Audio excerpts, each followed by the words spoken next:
Hey hockey fans, welcome into another matchup preview, and actually this is the last matchup preview of the 2018 to close out the semester, and we're going to talk about the Division I men's team coming off a 2-game sweep over the Rhode Island Rams.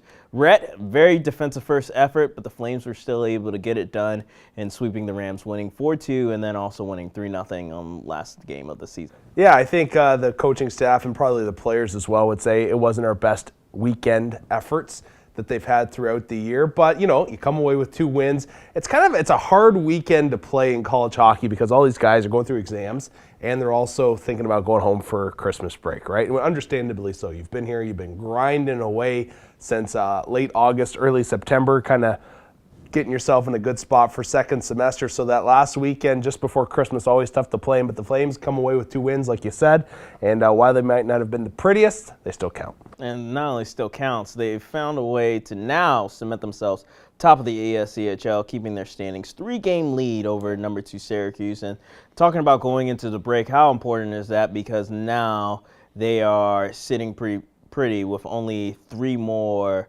weekend series against ESCHL foes. It's huge because a lot of these series that we're talking about are on the road. You're going to Stony Brook, you're going to URI. So those are tough weekends. We saw it right here. URI played the Flames tight. You know, even though the second night was a shutout and a pretty good gap in the score, it was still a hard-fought game, tight checking. They play a really close system that doesn't give you an opportunity to create a lot of speed throughout the neutral zone. And we all know playing Stony Brook at their barn, the rinks, is not an easy task as well. So good for the Flames to kind of create that gap, a 3-game cushion in the standings. Hopefully they won't need to use it, but if you do, that's why you play hard at home throughout the fall semester. It gives you an opportunity, kind of like in baseball. You get that in however many game lead, and you'll be in good shape.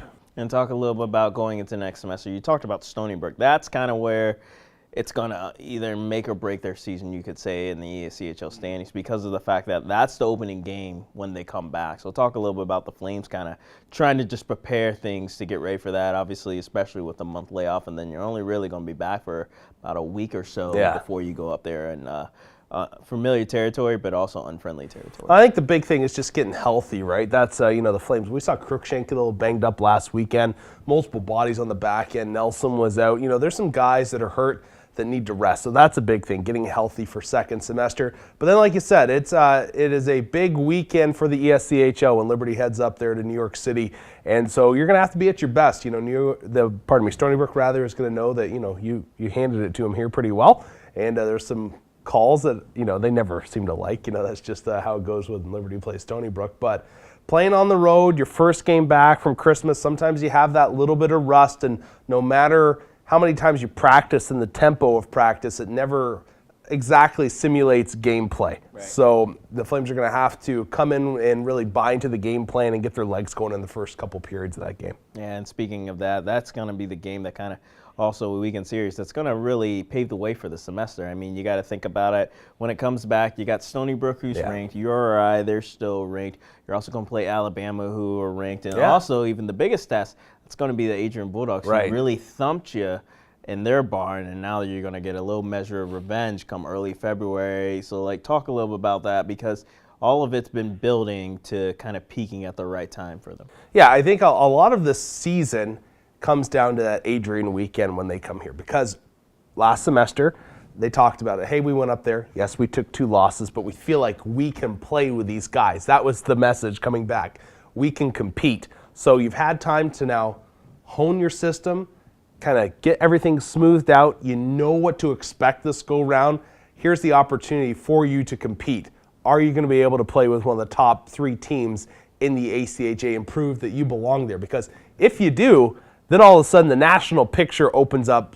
It's huge because you have the belief and faith that you can go into nationals and go to that championship game and do something. If you lose both, then you have it in the back of your mind that, we might not be there yet.